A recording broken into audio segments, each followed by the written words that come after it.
Baik, bismillahirrahmanirrahim. Assalamualaikum warahmatullahi wabarakatuh. Waalaikumsalam. Alhamdulillah, wassalatu wassalamu ala rasulillah wa ala alihi wa sahbihi ajmain amma ba'd. Brothers and sisters, kajian Drabaniyah yang semoga Allah muliakan kita semua. Alhamdulillah, segala puji kita panjatkan kehadirat Allah subhanahu wa ta'ala atas segala nikmat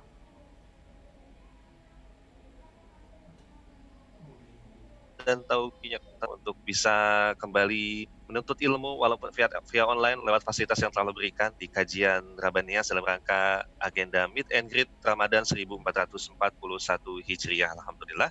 Dan teman-teman semua, alhamdulillah, insya Allah ta'ala, beberapa saat lagi kita akan bergabung bersama guru kita, Al-Ustadz Dr. Syafiq Riza Basalamah Hafidhahullah ta'ala. Namun izinkan sebelum acara dimulai, kami mengucapkan, setelah bersyukur kepada Allah, kami mengucapkan terima kasih kepada seluruh pihak yang telah membantu terselenggaranya acara ini, kepada seluruh panitia dari Jabaniyah, Sky Asia, dan juga kru dari SRB Channel, dan juga Lorong Paradisa yang telah mensupport sehingga Allah mudahkan kita untuk bisa bersua lewat online di kajian streaming ini. Dan juga tentunya kami sampaikan, ini masih dalam rangka momen Ramadan, terbuka kesempatan peluang amal soleh lewat donasi yang bisa teman-teman sampaikan untuk mensupport saudara-saudara kita dengan program Lapangkan Saudara Kita dan juga program yang lain. Kita akan juga mensupport program dari Multak Kodoat dan juga yang Ustadz jalankan, insya Allah ta'ala. Nantikan terus informasi yang kita sampaikan, dan insya Allah ta'ala kita akan update terus. Baik, dan rekan-rekan semua, kita akan bersama-sama menyimak sebuah nasihat yang akan Ustaz sampaikan. Namun sebelum itu izinkan kita akan bersama-sama menyapa guru kita yang mulia kepada Al-Ustaz Syafiq Riza Basalamah. Assalamualaikum warahmatullahi wabarakatuh, Al-Ustaz. Waalaikumsalam warahmatullahi Masya wabarakatuh. Allah. Ahlan wa sahlan. Masya Allah. Ustaz, Masya Allah. Terima kasih banyak Ustaz. Rindu sekali saat ingin bertemu langsung nih, Masya Allah. Masya Namun, Allah. Masya Habis Allah. nggak usah ketemu-ketemuan sekarang udah. Pantang dulu Ustaz ya, pantangan dulu Allah Ustaz. Nah, Baik Ustaz. Ustaz, terima kasih banyak atas waktu yang telah Antum berikan kepada kami semua sehingga bisa menimba ilmu dari Antum semua, insya Allah ta'ala. Baik teman-teman sekalian, siapkan catatannya, kita akan menimba faedah yang akan Ustaz sampaikan dengan tema yang telah Ustaz siapkan, yaitu dahsyatnya kekuatan Allah Jalla Jalaluh. Kita akan langsung saja menyimak kepada Al-Ustaz. Kami persilahkan. Fayatafadhal masykuran. barakallahu fikum. Assalamualaikum warahmatullahi wabarakatuh. Alhamdulillah alladzi hadana li hadza wa ma kunna linahtadiya laula an hadanallah. Segala puji bagi Allah Jalla Jalaluh yang telah memberikan hidayahnya kepada kita, membimbing kita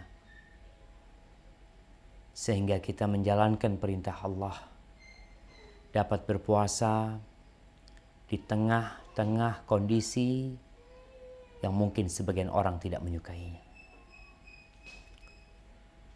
Kalau bukan karena hidayah Allah buat kita, gak mungkin kita bisa bersama-sama berpuasa, sama-sama ikut kajian, bersama-sama berbagi rasa, berbagi harta, membantu saudara-saudara kita yang memerlukan uluran tangan kita. Maka semua itu karena Allah yang membimbing kita. Allahumma salli wa sallim ala sayyidina Muhammadin wa ala alihi wa ashabihi ajma'in. Ya Allah, semoga salawat dan salam senantiasa Engkau curahkan untuk hamba kekasih-Mu, untuk baginda Nabi kita Muhammad alaihi salatu wassalam, untuk keluarga beliau, untuk istri-istri beliau, untuk putra-putri beliau, dan untuk seluruh sahabat Nabi. Semoga Allah meridhai kita bersama mereka. Amma ba'd. Hibbati fillah, tak terasa hari-hari dari bulan Ramadan yang sebulan penuh itu sudah mulai berkurang, dan banyak kurang. Entah kita isi dengan apa 9 hari yang telah berlalu. Tapi semoga Allah Jalla Jalaluh yang mengetahui kelemahan kita. Allah Al-Qawi Al-Aziz, Allah yang maha kuat dan maha perkasa, memaafkan kita, mengampuni dosa-dosa kita, dan menerima amal ibadah kita. Ahibati fillah, kalau bicara kekuatan Allah, kita tuh ketika melihat ada orang yang kuat mengangkat beban dengan jumlah yang begitu banyaknya, kita akan takjub dengan kekuatan dia. Tatkala kita melihat ada angin puting beliung yang mampu memporak-porandakan bangunan. Tatkala kita mendengar berita atau menonton peristiwa terjadinya gempa yang menggoncangkan sehingga banyak rumah yang runtuh, manusia yang tewas, kita akan takjub dengan kekuatan tersebut. Tatkala beberapa waktu yang lalu ada suara yang dahsyat yang menggelegar, kita pun takut. Tatkala kita melihat peristiwa meletusnya Gunung Krakatau, mungkin kita nggak ikut melihat, tidak ikut hadir, tapi kita membaca ceritanya. Bagaimana dampak dari meletusnya gunung tersebut. Kita akan takjub. Tapi banyak di antara kita lupa sama kekuatan Allah Azza wa Jal. Karena pada hakikatnya semua yang tadi kita sebutkan adalah salah satu penampakan dari kekuatan Allah Azza wa Jal di muka bumi ini. Salah satu dari kemauan dan kehendak Allah Subhanahu wa taala agar manusia mengenal Allah lebih dalam lagi. Ahibati fillah, apakah kita sudah tahu bahwasanya di antara asmaullah al-husna, nama-nama Allah yang mulia itu adalah Al-Qawi. Allah itu maha kuat. Allah mengatakan innallaha la qawiyyun aziz. Allah tuh maha kuat dan maha perkasa. Semuanya milik Allah Azza wa Jalla. Nggak ada yang dapat menantang Allah Subhanahu wa taala. Sebaliknya manusia diciptakan dengan penuh kelemahan. Hadapan Allah Rabbul Alamin. Semua yang dimilikinya, semua yang ditampakkan olehnya adalah penampakan kekuatan-kekuatan Allah Subhanahu wa taala. Coba kita baca firman Allah Subhanahu wa taala di surah Al-Baqarah ayat 165. Agar kita tahu yang sekarang merasa kuat dengan jabatannya, yang sekarang merasa kuat dengan senjatanya, yang sekarang merasa kuat dengan banyaknya anak buahnya, kita tahu nih negara-negara mana yang kuat, negara-negara mana yang lemah. Dapat dilihat kekuatan mereka. Tapi apakah kita tahu bahwasanya kekuatan yang hakiki itu milik Allah Subhanahu wa taala, di mana manusia berhadapan dengan kekuatan Allah, dia nggak akan mampu berbuat apa-apa. Silahkan dibaca.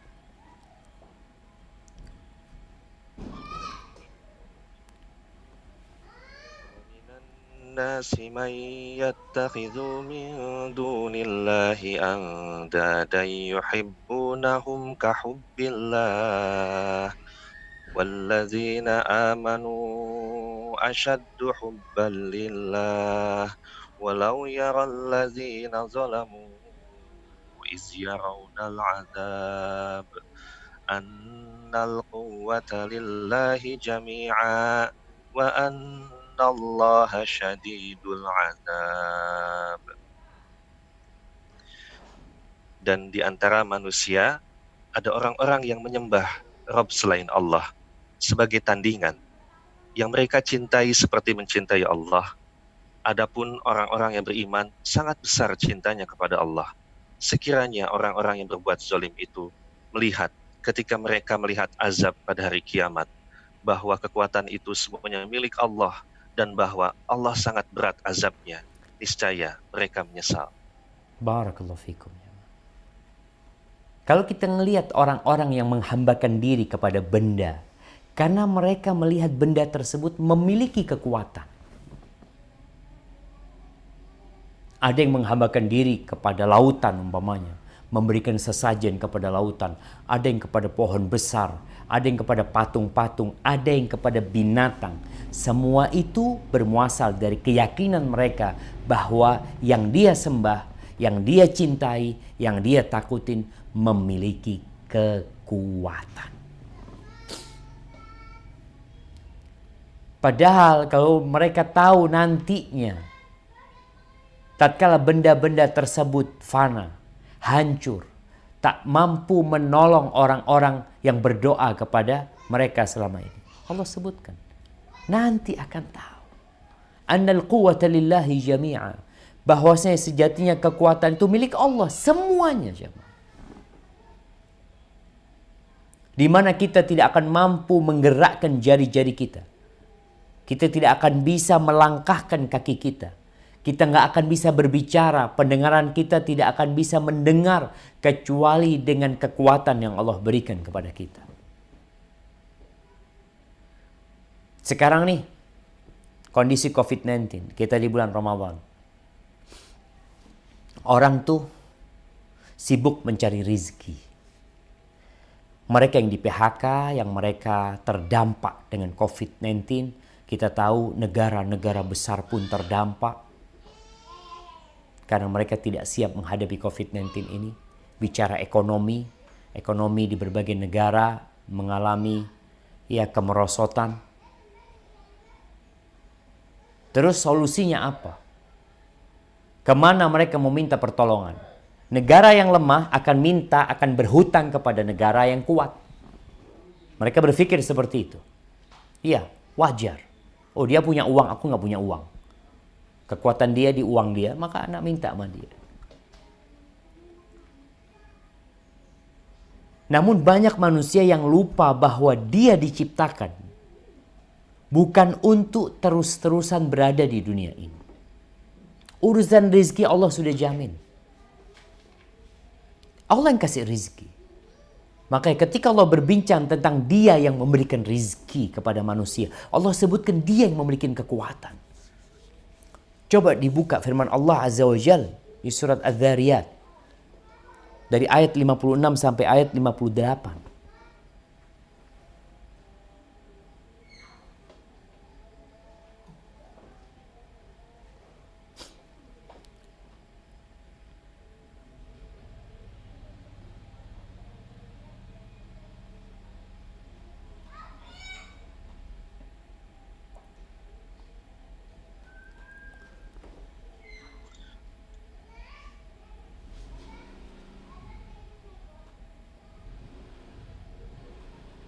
Nah, udah dibaca?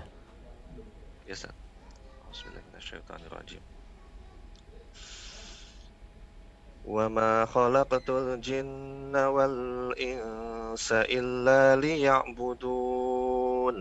Ma uridu minhum min rizqin wa ma uridu an yut'imun. Innallaha huwar razzaqu dzul quwwatil matin. Fa illa lilladzina zalamu dzunuban misla zanubi ashabihim fala yasta'jilun. Fawailul Nah, lilladzina hasbuk, cukup sampai ayat 58 aja. Ayat 58. Nah, tafadhol. Melainkan agar mereka beribadah kepadaku. Aku tidak menghendaki rizki sedikit pun dari mereka, dan aku tidak menghendaki agar mereka memberi makan kepadaku. Sungguh, Allah dialah pemberi rizki yang mempunyai kekuatan lagi sangat kokoh. Allah, jemaah. Dialah yang memberikan rezeki. Dialah yang memiliki kekuatan. Allah yabsutur rizqa liman yasha wa yaqdir. Allah yang membuat fulan jadi banyak uangnya, fulan sedikit uangnya. Fulan uangnya nggak ada nomor serinya, fulan uangnya nggak ada di lemarinya. Innallaha huwar razzaq dzul quwwah. Allah yang memiliki kekuatan. Sehingga tatkala seorang hamba dalam posisi sulit seperti ini, kemana kembalinya? Kepada dzul quwwah, kepada al-qawi. Allah yang maha kuat. Antum perlu apa sih? Ya, kesulitan dalam masalah ekonomi. Mungkin pernah dialami oleh banyak manusia. Ada manusia-manusia yang salah jalan ketika dia menghadapi permasalahan ekonomi. Ada yang kemudian berangkat ke dukun.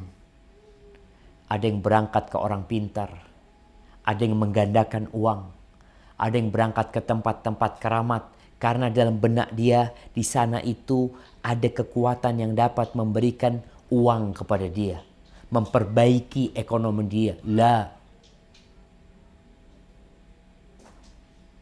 yang memiliki kekuatan itu cuma Allah Azza wa Jalla. Allah sebutkan dalam Al-Quranul Karim tentang kekuatannya. Contohnya di surat Hud ayat 66. Di surat Hud ayat 66.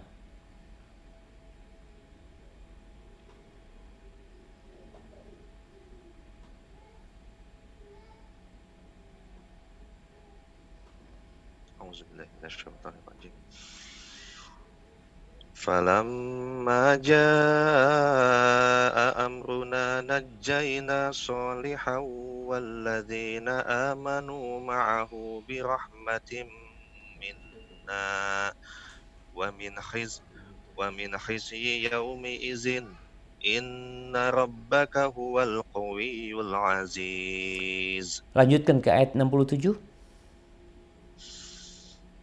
وَأَخَذَ الَّذِينَ ظَلَمُوا الصَّيْحَةُ فَأَصْبَحُوا فِي دِيَارِهِمْ جَاثِمِينَ. Maka ketika keputusan kami datang, kami selamatkan Saleh dan orang-orang yang beriman bersamanya dengan rahmat kami, dan kami selamatkan dari kehinaan pada hari itu. Sungguh, Rabb-Mu Dia Maha Kuat, Maha Perkasa. Kemudian suara yang mengguntur menimpa orang-orang zalim itu, sehingga mereka mati bergelimpangan di rumahnya. Naam jamaah. Syekh As-Sa'di ketika menafsirkan ayat ini, beliau mengatakan di antara kekuatan Allah Azza wa Jal, keperkasaannya, Allah hancurkan umat-umat yang zalim. Walaupun mereka kuat, walaupun jumlah mereka banyak, walaupun secara ekonomi jangan ditanya. Subhanallah jamaah. Sekarang nih kita melihat Allah kirimkan COVID-19, sebuah virus yang kecil sekali, tapi ternyata nggak ada yang siap menghadapinya. Negara-negara besar nggak ada yang siap menghadapinya. Muncul teori konspirasi dari mereka ini itu, manapun yang benar. Tapi yang jelas Allah Azza wa Jal yang berkehendak itu terjadi. Allah hancurkan kaumnya Nabi Saleh, yang mereka memiliki bangunan-bangunan, Masya Allah, jangan ditanya. Secara ekonomi mereka kuat, secara fisik mereka dahsyat kekuatannya. Tatkala Allah kirimkan azab kepada mereka, adakah yang bisa lari dari azab Allah Azza wa Jalla? Adakah orang yang dapat menyelamatkan diri dari kehendak Allah Subhanahu wa Ta'ala? Nggak ada. Di rumah mereka tinggal, nggak kemana-mana. Di rumah sendiri, bergelimpangan mereka. Karena suara keras, karena teriakan yang diberikan kepada mereka. Itu kekuatan Allah Subhanahu wa Ta'ala. Dan di dalam Al-Quranul Karim, Allah memerintahkan kepada kita untuk melihat umat-umat yang telah dihancurkan, agar engkau tidak mengulangi kesalahan mereka. Engkau ini orang baru di bumi ini. Berapa tahun kau hidup di sini? 100 tahun? Kebanyakan 60-70 tahun. Mati sudah mereka.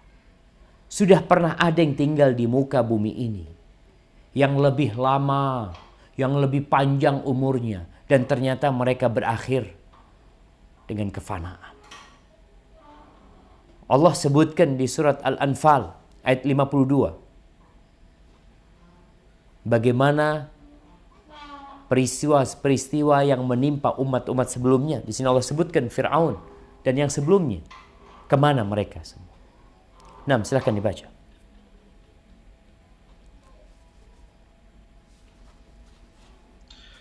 A'udzubillahi minasyaitonirrajim.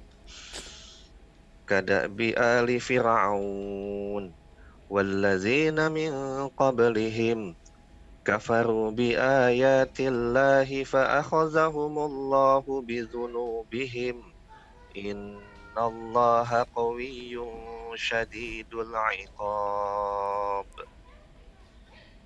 keadaan mereka serupa dengan keadaan pengikut Fir'aun dan orang-orang yang sebelum mereka. Mereka mengingkari ayat-ayat Allah, maka Allah menyiksa mereka disebabkan dosa-dosanya. Sungguh, Allah Maha Kuat lagi sangat keras siksanya. Naam jamaah.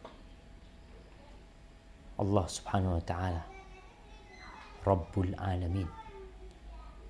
Fir'aun yang memiliki bala tentara yang jumlahnya banyak. Yang mungkin sekarang kita dapat melihat sisa-sisa bangunan di masa Fir'aun. Ada piramid. Mungkin kita melihat ada Sphinx. Ada mumi di sana. Ya. Tapi kemana Fir'aun?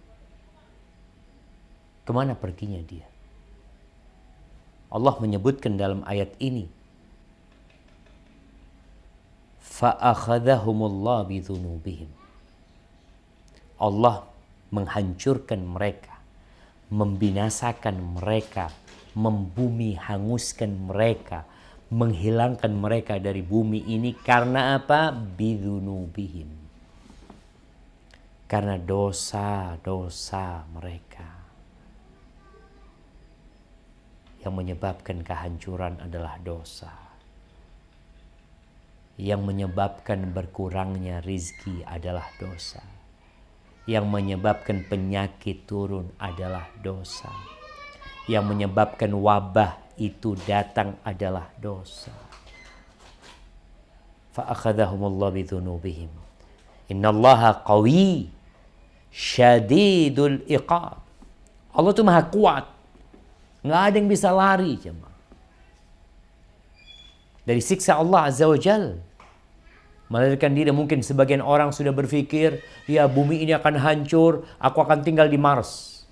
Mereka mulai berpikir untuk membuat pemukiman di sana. Mau lari kemana engkau? Nih,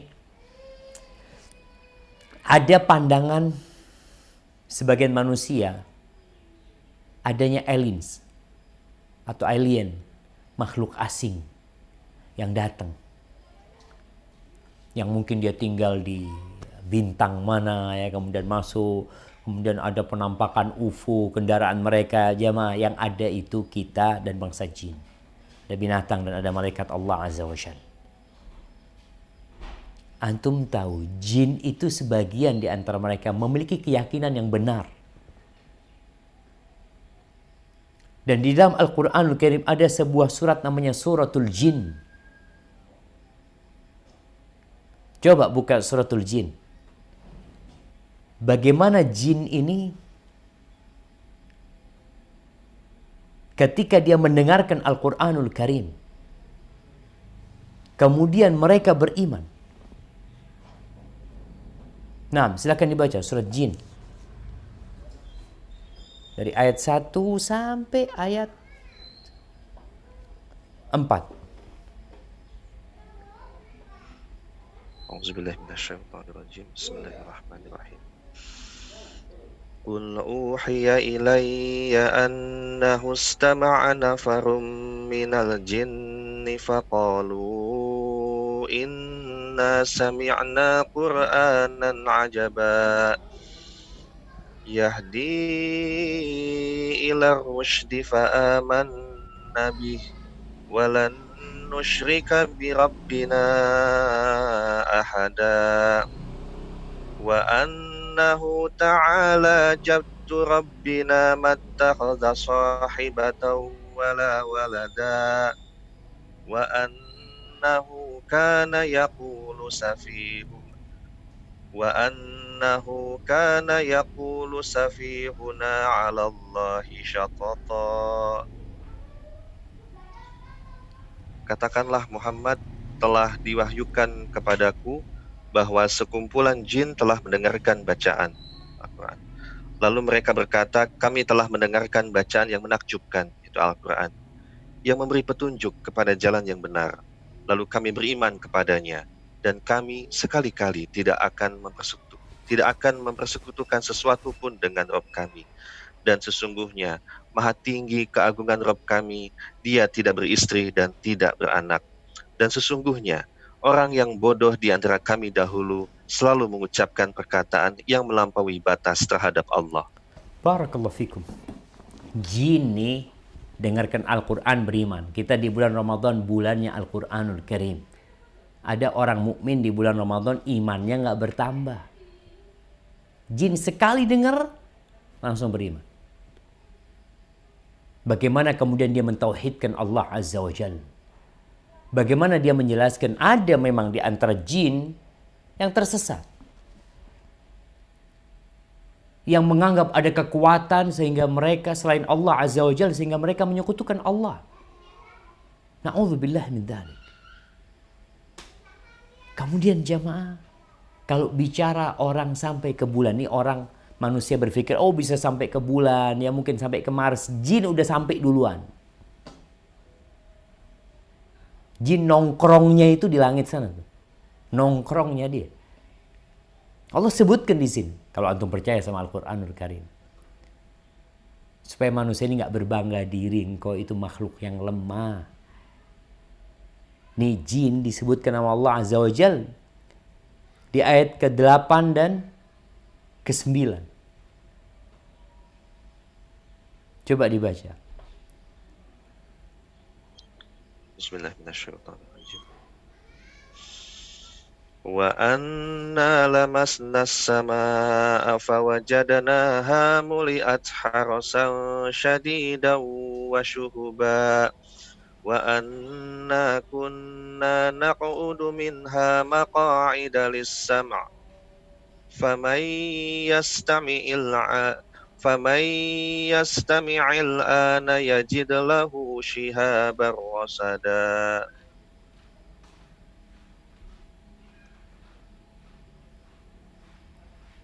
Dan sesungguhnya mereka jin mengira seperti kamu, orang musyrik Mekah, yang juga mengira bahwa Allah tidak akan membangkitkan kepada siapapun pada hari kiamat. Dan sesungguhnya kami, jin, telah mencoba mengetahui rahasia langit, maka kami mendapatinya penuh dengan penjagaan yang kuat dan panah-panah api. Lanjutkan. Karena yang dibaca tadi ayat ke-7. Ayat 9. Dan sesungguhnya kami jin dahulu dapat menduduki beberapa tempat di langit itu untuk mencuri dengar berita-beritanya. Tetapi sekarang siapa mencoba mencuri dengar seperti itu pasti akan menjumpai panah-panah api yang mengintai untuk membakarnya. Barakallahu fikum. Tuh. Jin pernah sudah ada di sana dan dia suka mencuri-curi berita dari langit. Kalau sekarang orang mungkin baru sampai ke Mars, entah jin sudah sampai ke tempat yang mana. Namun pada akhirnya jin mengetahui bahwa mereka adalah makhluk yang lemah. Mereka harus mengabdi kepada Allah pencipta langit dan bumi ini, yang memiliki segala kekuatan. Dan coba antum baca terus surat jin ini, antum akan mendapatkan bagaimana mereka ternyata, sebagian di antara mereka lebih faham tentang tauhid daripada kita. Di ayat ke-12. Apa keyakinan bangsa jin dengan kekuatan Allah Azza wa Jalla? Coba dibaca.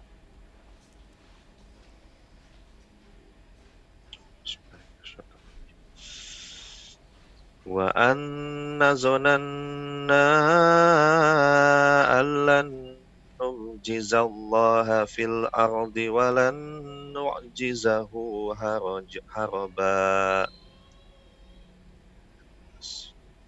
Dan sesungguhnya kami jin telah menduga bahwa kami tidak akan mampu melepaskan diri dari kekuasaan Allah di bumi dan tidak pula dapat lari melepaskan diri darinya. Nah, mau lari kemana? Ahibati fillah. Sesungguhnya keyakinan kita dengan kekuatan Allah itu akan menumbuhkan rasa takut di diri kita. Jadi poin tatkala kita berbincang tentang kebesaran Allah Azza wa Jalla, tentang kekuatan, bagaimana supaya kita semakin takut untuk berbuat maksiat, semakin berharap kepada Allah Azza wa Jalla, tidak berharap kepada makhluk, kepada benda.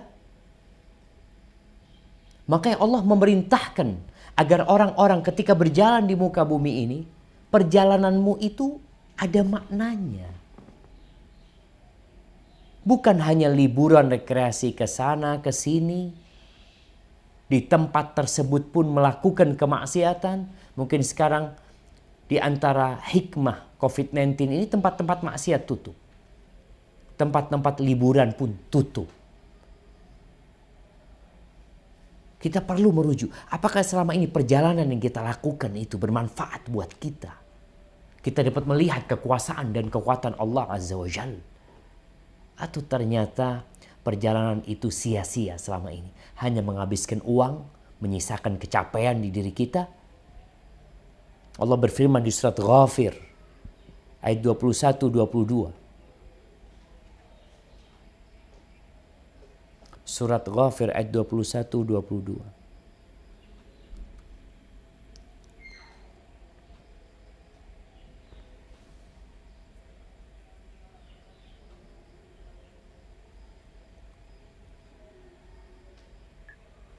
Auzubillahiminasyaitonirrajim.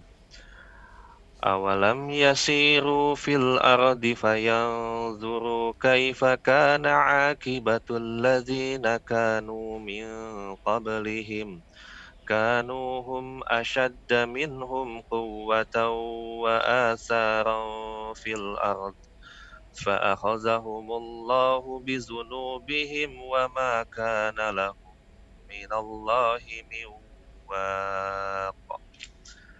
Dan apakah mereka tidak mengadakan perjalanan di bumi, lalu memperhatikan bagaimana kesudahan orang-orang yang sebelum mereka. Orang-orang itu lebih hebat kekuatannya daripada mereka, dan lebih banyak peninggalan-peninggalan peradabannya di bumi. Tetapi Allah mengazab mereka karena dosa-dosanya, dan tidak akan ada sesuatu pun yang melindungi mereka dari azab Allah. Ayat 22. Dzalika bi annahum kanat ta'tihim rusuluhum bil bayyinat fakafaru fa akhazahumullah innahu qawiyyun syadidul iqab. Yang demikian itu adalah karena sesungguhnya Rasul-Rasul telah datang kepada mereka dengan membawa bukti-bukti yang nyata, lalu mereka ingkar. Maka Allah mengazab mereka. Sungguh, Dia Maha Kuat, Maha Keras hukumannya. Subhanallah jemaah. Kalau kita melihat peninggalan-peninggalan orang-orang terdahulu yang kadangkala kita memandangnya sebagai salah satu keajaiban dunia, tapi kita lupa dengan kebesaran Allah Azza wa Jalla yang telah membinasakan orang-orang yang membangun bangunan tersebut. Antum lihat, jangan antum takjub dengan sisa bangunan yang masih tersisa, yang masih ada. Lalu kita berpikir, oh orang-orang itu ternyata hebat ya. Mereka mampu membuat ini, gunung-gunung dipahat sama mereka, batu disusun menjadi tempat peribadatan buat mereka. Pertanyaannya, kemana mereka? Ketika antum berangkat ke tempat itu, antum harus berpikir, bukan takjub dengan peninggalan mereka. Memang Allah sebutkan, hum asyaddu minhum quwwatan wa athara. Mereka lebih kuat, lebih dahsyat. Peninggalan mereka lebih terlihat daripada bangunan-bangunan yang dibuat oleh manusia sekarang ini. Tapi mereka sekarang berada di mana? Binasa. Maka tempat mungkin yang kita datangin dari peninggalan-peninggalan orang-orang terdahulu, antum harus ambil pelajaran dari sana akan kekuatan Allah Azza wa Jalla. Ada yang dihancurkan sama Allah seperti Fir'aun, ditenggelamkan. Ada yang dikirimkan angin kepada mereka. Ada yang dikirimkan kepada mereka suara yang keras. Kaumnya Nabi Lut. Ya, sekarang ini banyak dosa-dosa yang diremehkan oleh manusia. Salah satunya masalah LGBT, di mana semua orang, atau bukan semua orang ya, udah mulai banyak orang yang menganggap ini hal yang remeh, lumrah, wajar. Wah, udah tabiatnya seperti itu, dia dilahirkan dia nggak suka sama perempuan, yang perempuan nggak suka sama laki-laki. Antum lihat kaumnya Nabi Lut alaihi salam, Mereka tinggal cerita, dibalikin negeri mereka. Itu kekuatan Allah Subhanahu wa taala. Fakullan akhadna bidzambi. Semua Allah hukum sesuai dengan dosa-dosa mereka. Ahibati fillah. Pernah datang ke Rasul sallallahu alaihi wasallam seorang pendeta Yahudi, ceritanya Abdullah bin Mas'ud. Dia berkata kepada Nabi alaihi salatu wasallam, "Ya Muhammad, wahai Muhammad, innallaha yada'u as-samaa'a 'ala isba' wal arda 'ala isba' wal jibala 'ala isba' wasyajara wal anhara 'ala isba' wa sa'irul khalqi 'ala isba' thumma yaqulu biyadihi ana al-malik." Fadhahika Rasulullah sallallahu alaihi wasallam wa qala wa ma qadarullaha haqqa qadri. Ini ada orang Yahudi, pendeta mereka, orang alim di antara mereka mengatakan, "Wahai Muhammad, sesungguhnya Allah itu kelak akan meletakkan langit di satu jemari Allah. Bumi seperti itu. Gunung di satu jemari Allah. Pohon-pohon dan sungai-sungai di satu jemari Allah. Dan semua ciptaannya Allah di satu jemari Allah. Tsumma yaqulu biyadih." Kemudian Allah mengatakan dengan tangannya, mengatakan, "Anal malik." Akulah pemilik. Akulah raja. Kemana kekuatan manusia? Nggak ada semuanya. Lalu Nabi SAW tertawa dan beliau membaca firman Allah, "Wa ma qadarullaha haqqa qadri." Coba dibuka firman Allah ini jamaah supaya kita tahu dengan kekuatan Allah Subhanahu wa taala. Allah mengatakan, "Wa ma qadarullaha haqqa qadri." Di surat Az-Zumar ayat 67.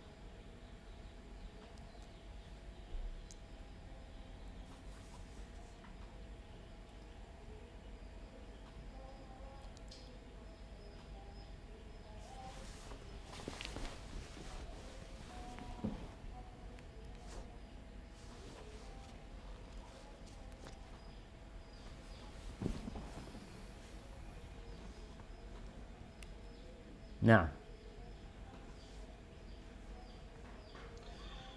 Bismillahirrahmanirrahim. Wa ma qadarullaha haqqa qadrih wal ardu jami'an qabdatuhu yawmal qiyamati was samawati matwiyatun biyaminih subhanahu wa ta'ala amma yushrikun. Dan mereka tidak mengagungkan Allah sebagaimana mestinya, padahal bumi seluruhnya dalam genggamannya pada hari kiamat, dan langit digulung dengan tangan kanannya. Maha suci Dia dan maha tinggi Dia dari apa yang mereka persekutukan. subhanallah jemaah. Allah Subhanahu wa taala yang memiliki segala-galanya, tapi kita tidak mengagungkan Allah. Kita masih banyak berharap kepada selain Allah. Rasa takut kita juga kepada selain Allah Subhanahu wa taala. Bersandar kepada selain Allah Subhanahu wa taala. Coba kita lihat bagaimana Rasulullah sallallahu alaihi wasallam rasa takut beliau kepada Allah. Kita tahu kondisi para nabi. Mereka kenal sama Allah. Sehingga ilmu mereka tentang Allah itu yang mengantarkan mereka jadi takut sama Allah Jalla Jalaluh. Oleh karena itu Allah mengatakan, "Innama yakhsyallaha min ibadihil ulama."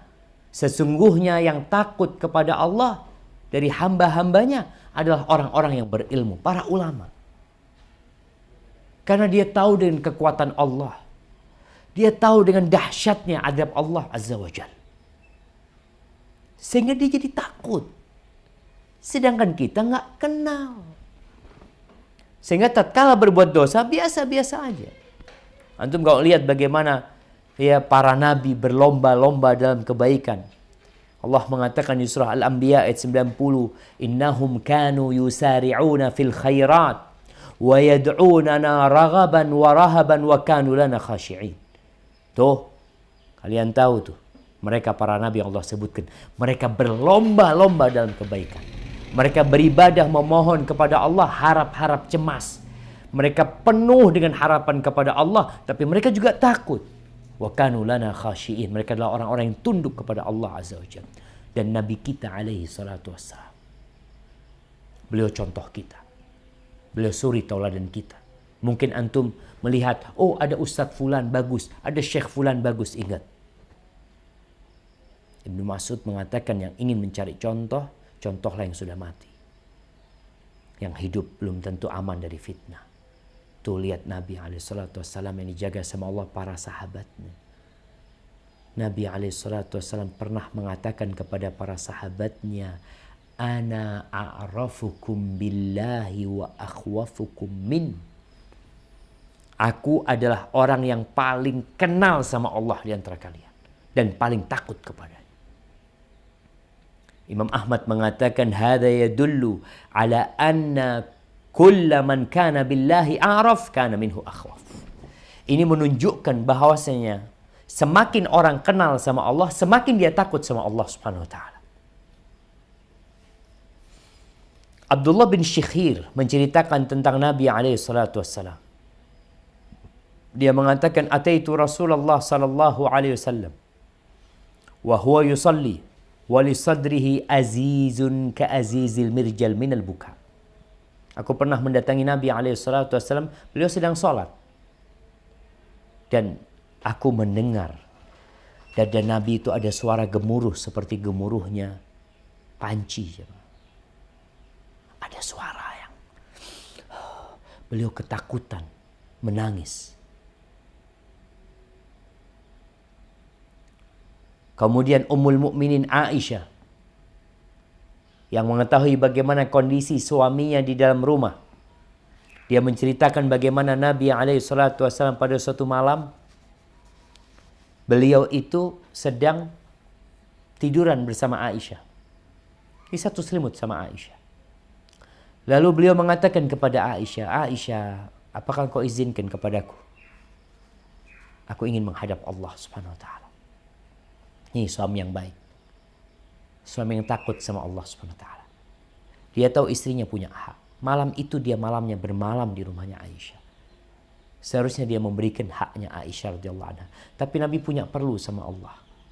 Maka dia minta izin. Dan Aisyah mengatakan, Ya Rasulullah, sesungguhnya kedekatanmu di sampingku itu aku cintai.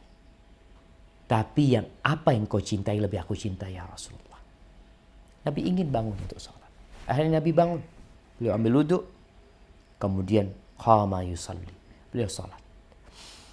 Falam yazal yabki hatta balla hijrah. Dalam salatnya beliau itu nangis sampai pangkuannya itu basah. Thumma baka falam yazal yabki hatta balla lihyatahu. Dan beliau kemudian melanjutkan salatnya, beliau menangis sampai jenggotnya basah. Lalu Aisyah menceritakan, qalat, thumma baka. Kemudian beliau menangis lagi. Falam yazal yabki hatta ballal arda. Beliau terus menangis sampai tanah yang di depan Nabi SAW itu basah dari air mata Rasulullah SAW. Faja'a Bilalun yu'dhinuhu bis salah. Lalu datang Bilal memberitahu Nabi SAW bahwasanya sudah masuk waktu salat. Falamma ra'ahu yabki. Bila melihat Nabi sedang dalam kondisi menangis. Lalu beliau berkata, Ya Rasulullah, lima tabki. Wahai Rasulullah, kenapa engkau menangis? Wa qad ghafarallahu laka ma taqaddama min dzambika wa ma ta'akhkhar. Sedangkan Allah sudah mengampuni dosa-dosamu yang lalu dan yang akan datang. Apa kata Nabi SAW? Afala akunu abdan syakura. Apa enggak pantas aku menjadi orang yang bersyukur? Seperti itu rasa takut Nabi. Dan cintanya kepada Allah Subhanahu wa ta'ala. Semakin orang kenal Allah, semakin takut. Ketika malam perang Badar, bagaimana cerita Al-Miqdad? Dia mengatakan ketika malam itu nggak ada satu orang pun di antara kita kecuali mereka sudah tidur. Illa Rasulullah sallallahu alaihi wasallam. Kecuali Rasulullah sallallahu alaihi wasallam yang tidak tidur. Beliau di bawah pohon. Yusalli wa yabki hatta asbah. Beliau sholat menangis sampai pagi. Jamaah rahimakumullah. Beliau tuh dari takutnya sama Allah, kadangkala beliau baca Quran sampai meneteskan air mata.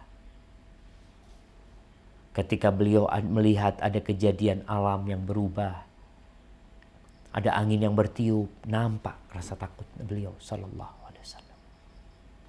Sampai Aisyah heran. Ketika ada mendung, ada awan gelap, biasanya bersama angin. Aisyah radhiyallahu taala anha mengatakan, "Ya Rasulullah, arannas idza ra'aul ghaim farihu." Aku melihat orang-orang kalau melihat awan itu, mereka senang, mereka bergembira. Raja an yakuna fihi al-matar. Mereka berharap akan turun hujan. Wa araka idza ra'aitahu araftu fi wajhikal karahiyah. Sebaliknya kalau aku melihat engkau sedang ada awan itu, aku lihat engkau kok kayaknya nggak suka. Apa kata Nabi SAW? Ya Aisyah, wahai Aisyah, ma yu'minuni au yu'amminuni ayyakuna fihi adab. Apa yang membuat aku merasa aman? Bisa jadi di situ ada adab Allah Subhanahu Wa Taala. Wallahi jamaah. Ketika turun hujan bisa jadi di situ ada adab Allah. Ketika petir berkilau di langit sana, bisa jadi ada adab Allah di sana. Qad udhiba qaumun birrih. Ada kaum yang sudah diadab dengan angin. Wa qad ra'a qaumun al-adab. Ada orang yang melihat adab. Sejati yang dia lihat tuh adab. Faqalu hadza 'aridun mumtiruna. Mereka melihat, oh ini arid, ini awan yang akan memberikan hujan kepada kami. Ahibati fillah, dan bulan Ramadan ini bulan baca Al-Qur'anul Karim. Saatnya kita mengenal Allah Azza wa Jalla lebih dalam lagi. Mengkaji Al-Quranul Karim. Kita lihat tuh Rasulullah Sallallahu Alaihi Wasallam ada beberapa gelintir uban di jenggot Nabi Alaihi Wasallam. Ada belasan kira-kira. Lalu Abu Bakar mengatakan, ya Rasulullah, qad shibta. Wahai Rasulullah, engkau sudah mulai beruban. Nabi udah tua, artinya lama beliau nggak beruban. Lalu Abu Bakar melihat kok sudah mulai keluar uban Nabi SAW. Apa yang menyebabkan beliau beruban? Banyak orang beruban gara-gara urusan dunia. Gara-gara urusan ekonomi, istri yang durhaka, anak yang durhaka, kesulitan dalam kehidupan ini, problematika yang gak habis-habis di kantornya, membuat dia cepat beruban. Nah, memang bisa itu terjadi. Ini Nabi beruban ditanya sama Abu Bakar, engkau udah beruban Rasulullah SAW. Kata Nabi SAW, syayyabatni hudun wal waqi'ah wal mursalat wa amma yatasa'alun wa idha syamsu kuwirat.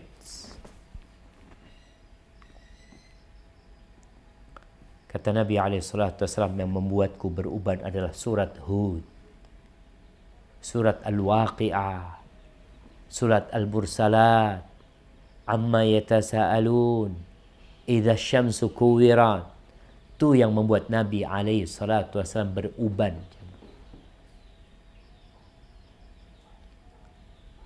Para ulama menjelaskan kenapa kok bisa membuat Nabi beruban.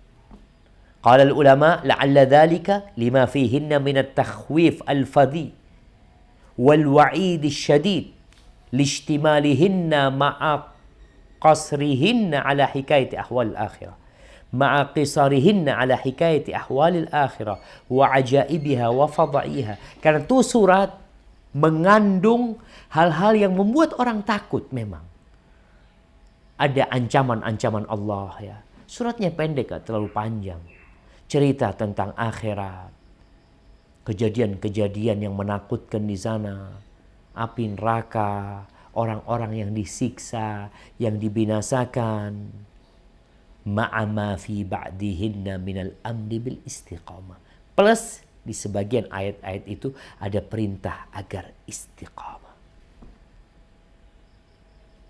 Adapun Al-Baydawi mengatakan syibtu fi ghairi awanihi.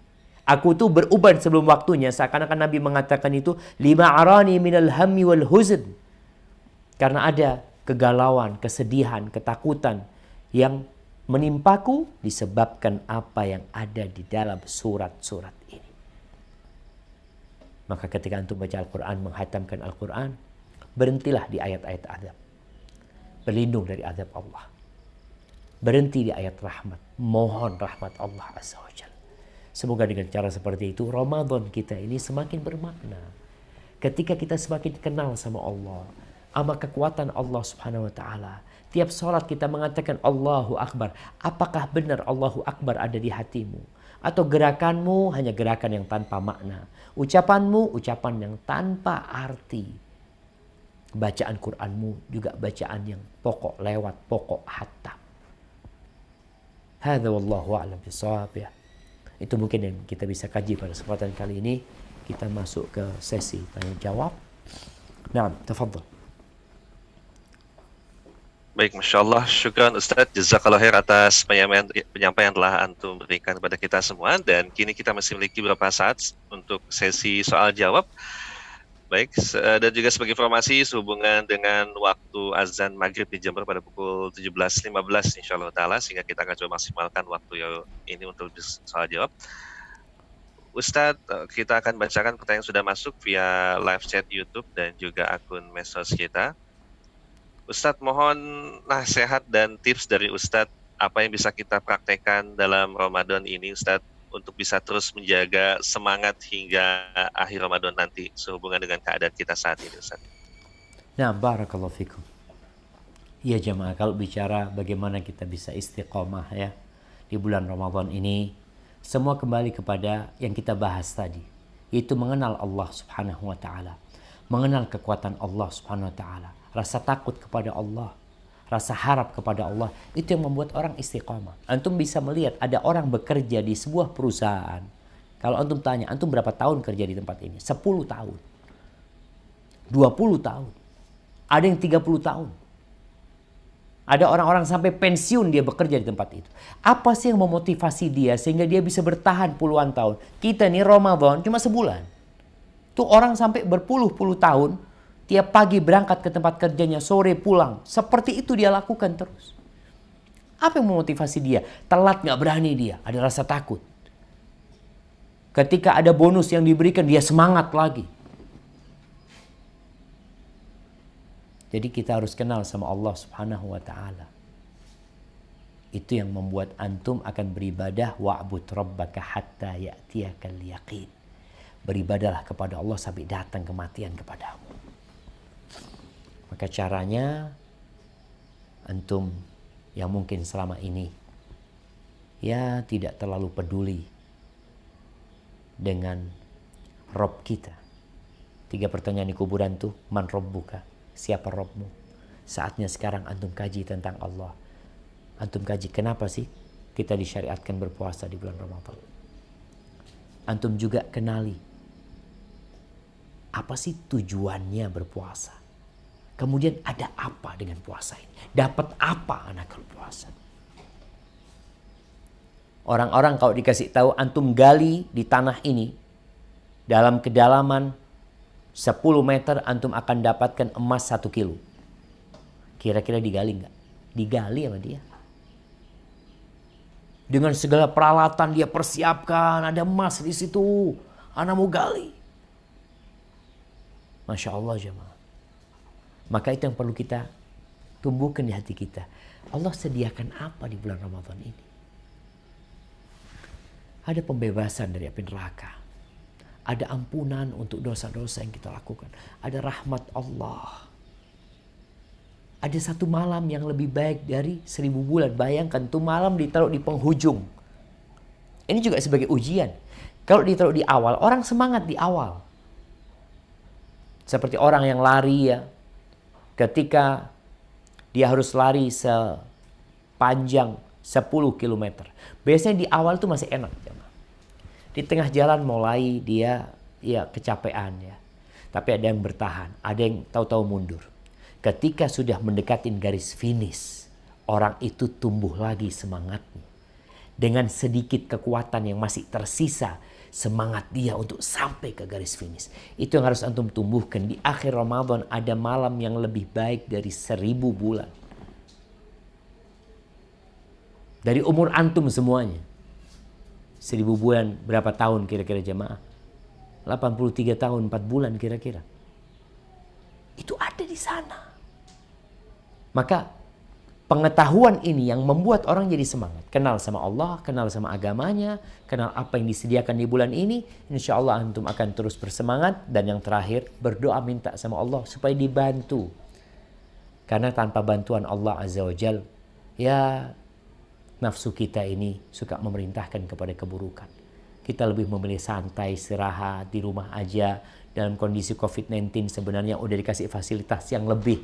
Kalau dulu udah dikasih fasilitas Ramadan tapi antum nggak lockdown, antum nggak tinggal di rumah aja. Sekarang antum tinggal di rumah aja. Godaan-godaan itu alhamdulillah berkurang.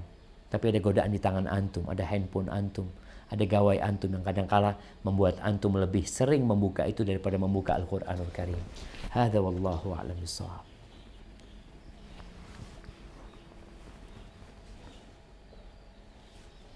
Kami Ustadz, Masya Allah Ustadz, terkait dengan penjelasan Ustadz tadi tentang dahsyatnya kekuatan Allah, berarti sangat mudah ya Ustadz bagi Allah untuk menghilangkan COVID-19 ini Ustadz. Mohon semangatnya Ustadz, pencerahan buat kami. Jamaah subhanallah. Allah mengajak kita merenung tentang kekuatan Allah SWT. Allah berfirman di surah An-Nazi'at. Allah mengatakan, A'antum asyaddu khalqan amis sama banaha rafa'a samkaha fasawwaha wa aghtasha laylaha wa akhraja duhaha wal arda ba'da dhalika dahaha akhraja minha ma'aha wa mar'aha wal jibala arsaha mata'an lakum wa li'an'amikum. Apakah kalian itu penciptaannya lebih dahsyat dari penciptaan langit? Enggak tentunya. Manusia lemah. Mudah menciptakan manusia bagi Allah Azza wa Jal. Sama bumi. Penciptaan manusia dengan penciptaan bumi dengan segala yang ada di sana. Ada sungai, ada gunung, ada pohon-pohonan, ada segala nikmat. Lebih mana? Lebih susah mana menciptakan atau ciptaan Allah yang lainnya? Allah itu maha kuat jamaah. Kalau kita membaca sejarah tentang pandemik ini jamaah. Sudah terjadi tahun-tahun yang lalu. Allah angkat selesai. Hilang penyakit tersebut. Tapi Allah menyuruh manusia agar kembali kepada Allah Subhanahu wa taala. Sekarang mereka berpikir untuk mencari ya obatnya, mencari vaksinnya. Ini nggak akan bisa terangkat kecuali dengan vaksinnya. Siapa yang menurunkan vaksinnya? Ma anzalallahu da'an illa anzala lahu syifa. Allah tidak menurunkan penyakit kecuali Allah yang turunkan juga penyembuhnya. Allah kalau mau mengangkat COVID-19 ini, Allah mengatakan Jalla Jalaluh, innama amruhu idza arada syai'an an yaqula lahu kun fayakun. Allah kalau mau, Allah tinggal mengatakan kun, selesai. Hilang semuanya. Kalau Allah mau. Tinggal bagaimana kita memohon kepada Allah agar Allah angkat nih bala ini. Tapi yang jelas ada hikmah di balik ini semua. Ya agar manusia sadar kalau mereka adalah makhluk yang penuh dengan kelemahan. Sudah berapa ratus juta yang meninggal dunia jamaah. Sudah berapa triliun yang hilang dari orang-orang dengan kondisi seperti ini. Maka kembalilah kepada Allah Subhanahu wa taala. Hadza wallahu a'lam bissawab. Syukran Ustadz, terima kasih atas jawabannya. Dan selanjutnya masih pertanyaan dari sahabat-sahabat kita Ustadz terkait stay at home atau di rumah aja yang bagi kami seharusnya adalah membuat waktu lebih banyak untuk keluarga dan juga belajar. Tetapi pada kenyataannya Ustadz dengan kami bekerja di rumah malah semakin banyak tugas yang harus diselesaikan, kemudian waktu terasa sangat sekali padat yang biasanya kalau ngantor itu cuma jam 8 sampai jam 4, kalau dengan kondisi sekarang malah sampai malam Ustadz. Mohon nasihatnya bagaimana bisa mengatasi membagi waktu antara kewajiban pekerjaan dan juga keinginan untuk bisa memaksimalkan Ramadan ini Ustadz. Mohon nasihatnya buat teman-teman. Barakallahu fikum. Iya jemaah. Jadi sebenarnya apa sih yang menyebabkan pekerjaan nggak selesai-selesai? Padahal biasanya kalau di kantor tuh kerjaan 3 jam. Atau 4 jam. Kok kalau di rumah jadi 8 jam. Karena kita banyak mainnya kadangkala. Kita kadangkala sibuk sama handphone kita. Atau karena nggak ada target, nggak ada pengawasan. Sehingga kita lebih ya tiduran. Sekarang kantornya kan tinggal pakai sarung, pakai kaos oblong, udah ngantor dia. Namanya orang kalau pakai baju kerja itu kadangkala ada semangat dia. Mungkin salah satu yang bisa dilakukan jamaah, antum sekarang pakai baju kantor tetap. Jadi kalau biasa antum ngantor jam berapa udah mandi ya. Sekarang antum nggak mandi karena nggak perlu. Saat anak kan nggak perlu, ya nggak perlu wangi, nggak perlu apa. Padahal air itu memotivasi kita untuk kita semangat, mengusir setan, mengusir kemalasan dengan mandi itu jamaah. Maka coba sekarang prakteknya antum tetap mandi, seger. Kemudian pakai baju yang memang biasa antum pakai. Walaupun antum boleh pakai sarung, boleh memang sebenarnya. Kemudian antum berdoa minta sama Allah Subhanahu wa taala supaya diberkahin waktunya. Di antara sarana untuk dapat berkah waktu itu baca Quran. Jadi kalau selama ini antum berangkat ke kantor itu umpamanya perjalanan 1 jam.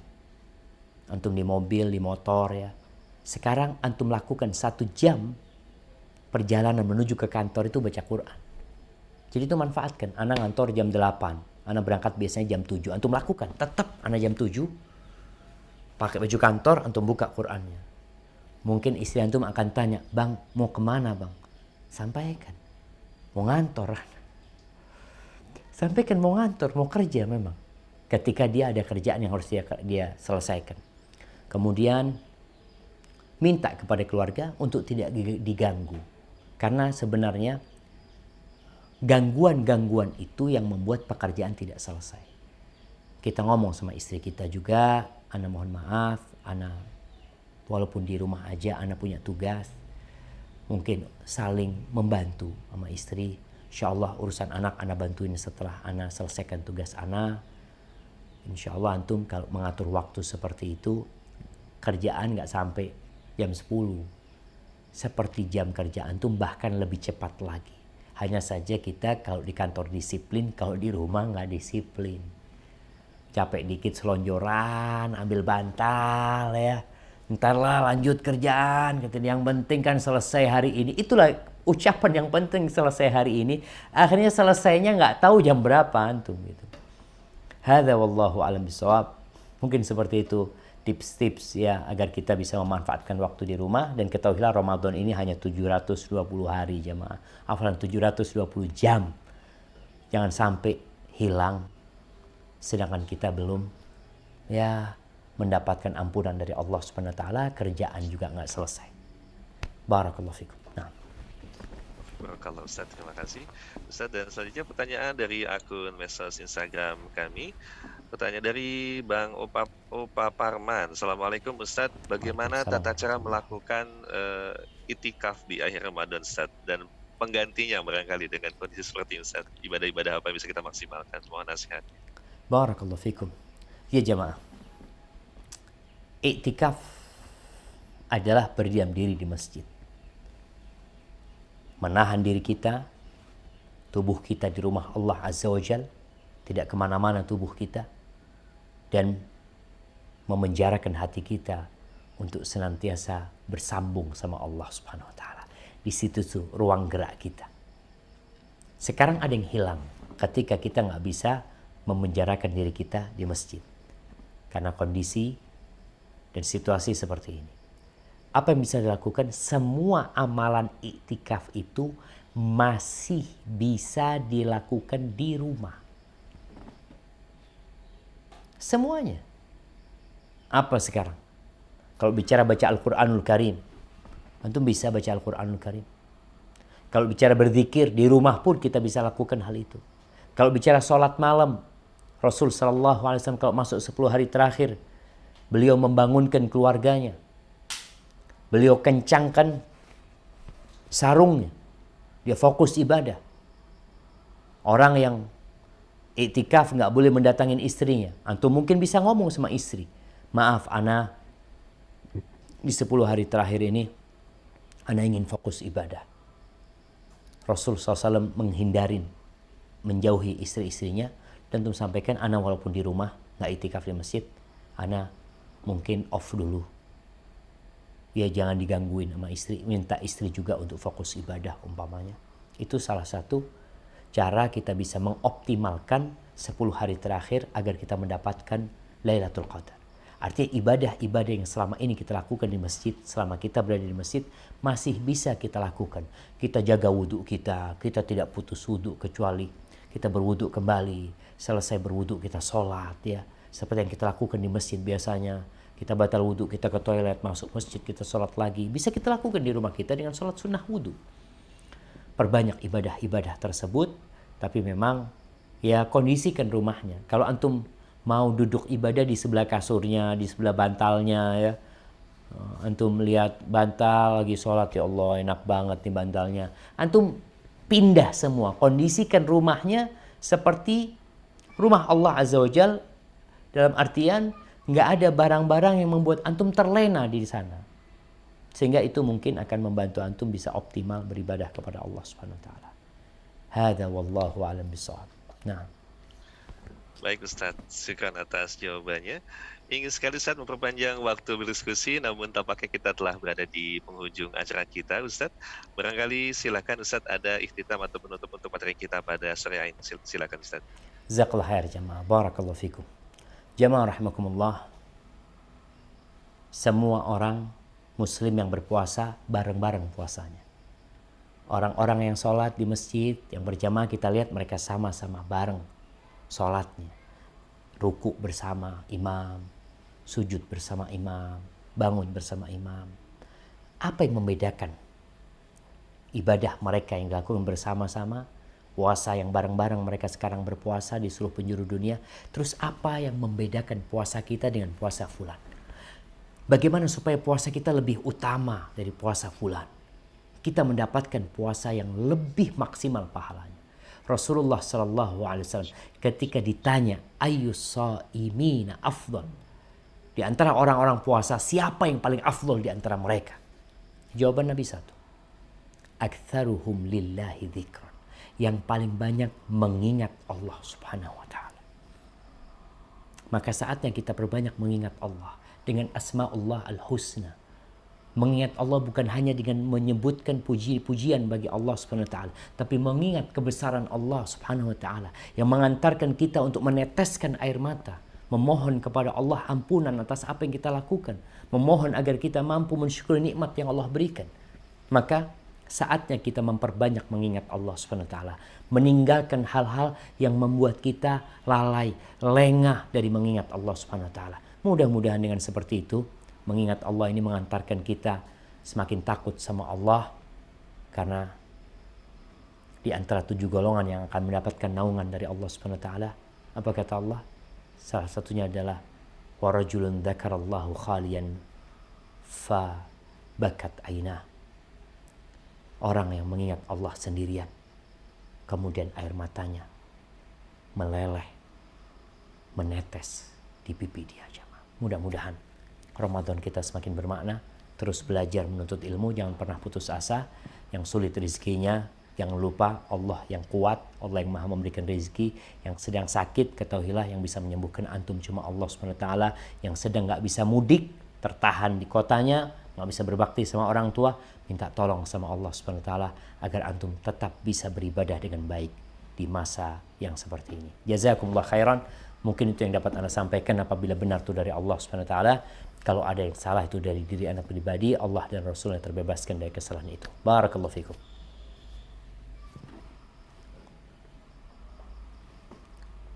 Keluarga.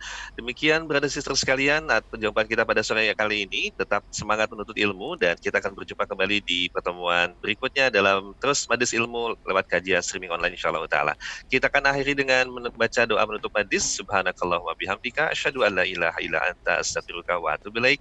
Wa sallallahu ala nabiyyina Muhammadin wa ala alihi washabbihi wasallam. Wassalamualaikum warahmatullahi wabarakatuh. Waalaikumsalam warahmatullahi wabarakatuh.